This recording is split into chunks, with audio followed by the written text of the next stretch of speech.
so it's quite of a mystery for me. Hey guys, hello, chapter 24. Whoa guys, we just found out that hello beautiful people, welcome back to my channel, and for today's agenda we are going to be book vlogging, and we will be reading The Girl Who Drank the Moon by Kelly Barnhill. So I actually just bought this 2 weeks ago, if I'm not mistaken. So we will be starting reading this today, and I'll just update you with all of my raw reactions about it. And you know what? I am not starting yet reading this book, but I think I'm going to love it. I'm going to love it.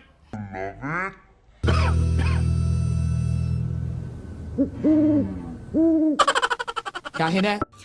Why? Because at the back of the book you can see the contents inside of it, wherein there is moon magic, there are witches, and there are swamp monsters. So it's very fictional kind of book, and I really can't wait to read this. So without further ado, let's get to reading.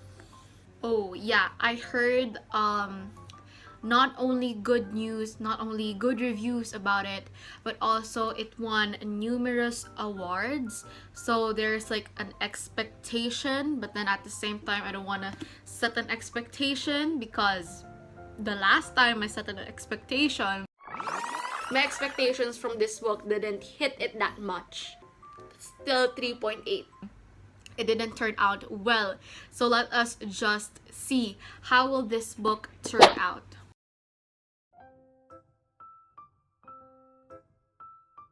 Okay, so I just finished chapter 1 and 2, and it's getting in there. It's getting into the story wherein each family has to sacrifice their own child and would be given to the witch. But right now, still I'm on chapter 1 and 2. I still don't know what will happen to the child, and I think it will remain into a mystery. I think the further that I will read this, the more I'll get to know the story. Well, of course, that's the technical reason why we are reading, right? To get to know more of the story. I don't know what I'm blabbing right now, but yes, it's a good start. So far, so good. We are now introduced with the antagonist, which is the witch. Her name is Shan, and in the story from chapter 3 to 4, she was introduced, and also the baby, the baby Luna, which she named, appeared on her doorstep, and then now she's adopting her. So it's still a mystery on why does she keep those children. And actually I'm kind of confused because some of the chapters are quite short and the text or the font is quite different from the normal ones. So I am having a hard time understanding it. Like, would you look at that? From chapter 3, it's just the normal third-person point of view. But when I reach chapter 4, it's a whole new different thing. And I'm just not, I don't know who's talking in here. I don't know whose point of view is in this chapter. Hey guys, so it's in the middle of the night. I am so sorry if my face looks very haggard, but I'm just reading chapter number 7 of the book, and now I just realized that the witch is not that, because normally when we think of a witch, we think of her as very evil and stepmother, something like that, something very wicked. But in the book, actually, well, I don't know, since I'm in the first chapters of the book, I find it out that Shan, or the witch, is not that evil at all. I don't know. She has care for Luna, and that's how I feel for the first part of the book. But of course, we never know what will happen in the end. But that's the feeling that I'm getting with the Shan character. How is it so awkward that the name of the baby is Luna, while I just read the Lunar Chronicle series like a week ago, and it's still it's still pretty weird inside my head, because in the Lunar Chronicles series, well, if you've read that, there was a place like the Earthen's place and the Luna as another country, and it's just weird hearing or reading the name Luna again. So it's kind of awkward, kind of weird, but at the same time, I'm loving the book so far, and I'll just have to see what happens. Hello, next. So I'll be just doing a quick update with you guys. I'm currently on chapter 17.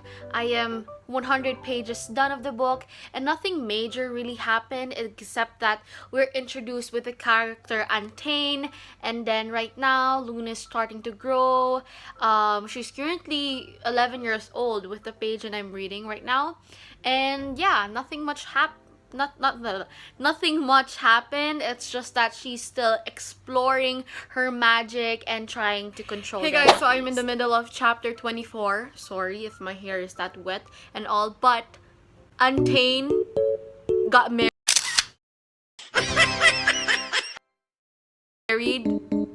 to what? He got married and he's expecting a child? Am I just reading without understanding anything?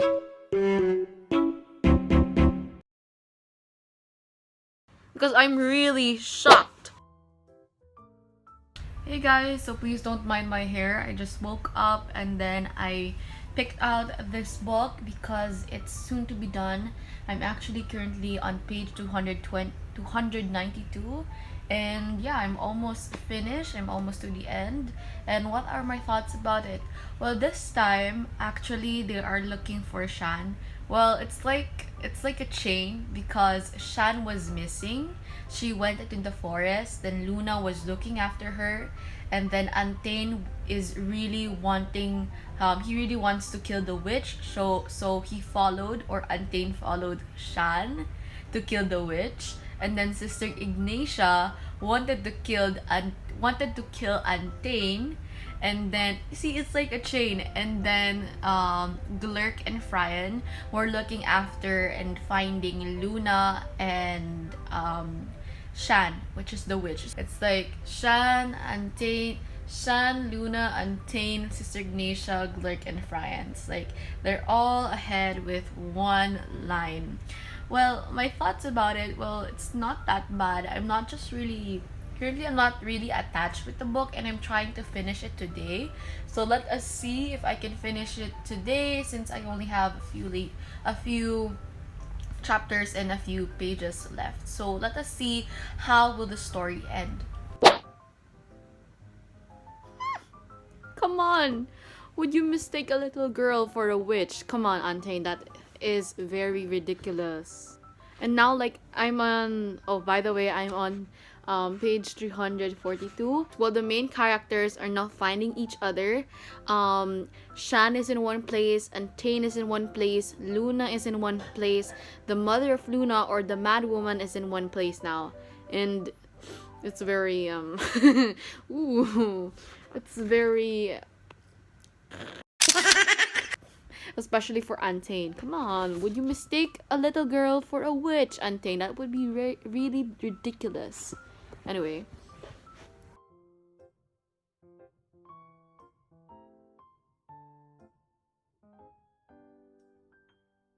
Whoa guys, we just found out that the Sorrow Eater is Sister Ignatia. But what? How did that happen? Let us find out. I'm soon to finish this book, so I'll just see you after I finish this. So see you later. And it's done, you guys. The book is finally done. But is it impossible to put it down? Is it impossible to put it down? Let us see. So, hey you, thank you for reaching till the end of this video. And now I will be showing you and giving you all of my thoughts about The Girl Who Drank the Moon. Can I just say the title is very good, in the point that it makes you curious. Why is the girl drinking a moon? It's something like that, right? So, what about my thoughts about this book? Well, actually, I like it, but at the same time, I didn't love it as much. I have high expectations about this book since it won numerous awards, but suddenly, sad to say, it didn't work that much for me. I don't know what happened, but the last few pages of the book, it really worked out for me, and the plot twist that I was not really expecting, it turned out great. So why the plot twist all of a sudden? Because all we thought was the witch Shan is our antagonist. All we thought that she's the bad person in the book. All we thought that she is the mean person in the book. But it has happened to be the opposite direction, guys. She is the protagonist of the book, which is very, very unexpected because I was expecting her to be mean to Luna. I was expecting her to be the baddest witch or the wicked witch in the West, something like that. But I was not expecting that she will be kind and very caring, not only to Luna but also to Gerland, also to Gerland or Glurk. I'm so sorry. I tend to forget names. Fyron and the other characters. It has turned the opposite around. I was not expecting that Sister Ignatia would be the antagonist of the story. Why? Because she was given a little time in the book. Well, she was not given much of the details, and suddenly she was like that, bam, she is the sorrow eater in the book and something like that. So it was really unexpected, and I really like how the story turned out in the end. Now, what about my dislikes about this book? One of my dislikes about this book is the shift of the chapters. I mean, the shift of the POVs, the point of views. I don't know, it tends to be confusing because in one chapter you are focusing with Luna's POV, and then all of a sudden it turns out to the Mad Woman's chapter, the Mad Woman's POV. It's just really confusing for me to read. And yeah, that's only my remark in this story, and also what happened in the last part of the book when all of the volcanoes are there, the lava is splashing out, the houses are starting to burn, and all of a sudden the book says 3 weeks later, what happened? Something like that. It's like the author didn't continue on what had happened in the whole story. It's just all of a sudden, 3 weeks later, then that's it. So that's like one of my remarks about this book that I'm not really impressed with. But at the same time, I enjoyed reading it. The last part of the book, certainly, but in the middle, let us talk about the start, middle, and end, shall we? So in the start of the book, it was okay. I was getting used to the characters already. I was getting to know Luna from birth, how she was taken, and how she was being cared by Shan. We were also introduced to several characters of the story. And then, what about in the middle? So in the middle of the story, it was a bit slow. Well, slow, not slow. Well, I couldn't say much about the middle of the story. It was just very neutral in the sense that, okay, this is happening, next page. Okay, this is what she's doing, next chapter. But then when we get into the end of the book, suddenly all of the things, all of the interest peaks on. And I really like how the end turned out. It made us feel like we should not believe in secondhand stories or something like that, because there were rumors that the witch, assuming it is Shan, she is very wicked and whatnot, but then it turns out to be the opposite thing, which I liked how the ending really turned out. Now, as for my rating about this book, I will be rating this into a 3.5 out of 5 stars. I mean, I would definitely recommend it. It is a good middle grader story, but then at the same time, I have my dislikes about this book. And thank you guys for watching. Thank you for staying until the end of the video. And I hope you subscribe and like this video. And don't forget to give this video a big thumbs up. And also, please comment down below on the book that you want me to read next. Thank you and goodbye. Ready, get set, and start reading.